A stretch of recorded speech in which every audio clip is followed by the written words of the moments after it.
Sony dit une vérité qui dérange, une amende de 18 milliards pour Meta et l'ordinateur quantique de plus en plus à notre portée. Bienvenue dans le Buffer.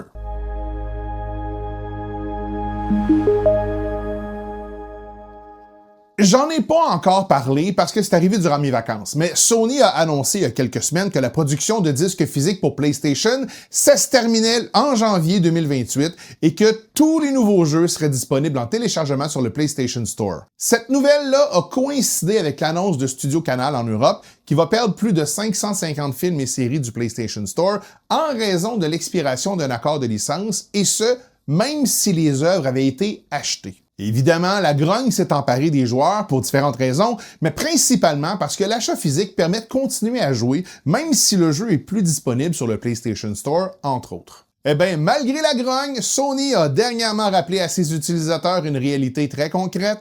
Les jeux vidéo PlayStation, ils sont pas vendus, ils sont prêtés sous forme de licence. L'entreprise envoie un courriel qui rappelle la situation à chaque fois qu'un jeu est acheté sur la PlayStation Store, et même si c'est probablement juste un message de routine, ça semble quand même envoyer le message que Sony a absolument pas l'intention de reculer. Au cas où vous le sauriez pas, il y a un boycott qui est présentement en cours, le #PS Blackout, où on vous demande pendant une semaine de ne pas jouer à la PlayStation, de n'acheter aucun jeu et de n'effectuer aucune transaction dans les jeux, de ne rien acheter sur le PlayStation Store, d'éviter de vous connecter et de faire des achats et annuler ou éviter les abonnements si vous le pouvez.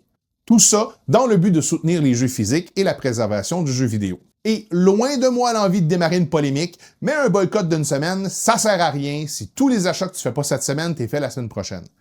Le seul vrai boycott, c'est de laisser tomber PlayStation au complet et passer à un autre écosystème.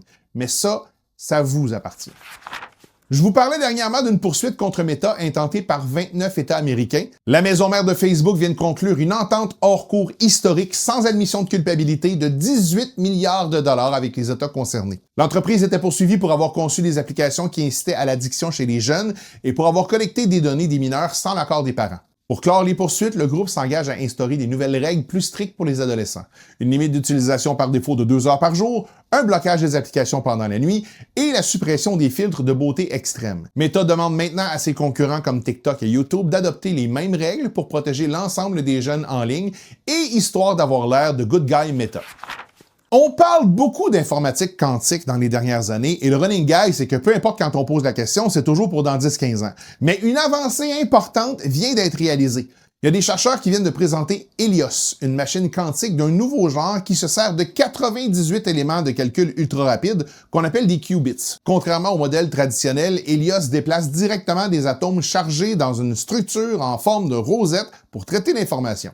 Je sais que ça veut rien dire pour la majorité des gens, mais c'est une avancée extraordinaire et ça permet d'exécuter des calculs complexes encore plus rapidement et en évitant les erreurs de signal. C'est évidemment encore au stade expérimental en laboratoire, mais on pose de plus en plus les bases des supercalculateurs de demain. Ou pour être précis, les supercalculateurs de dans 10-15 ans.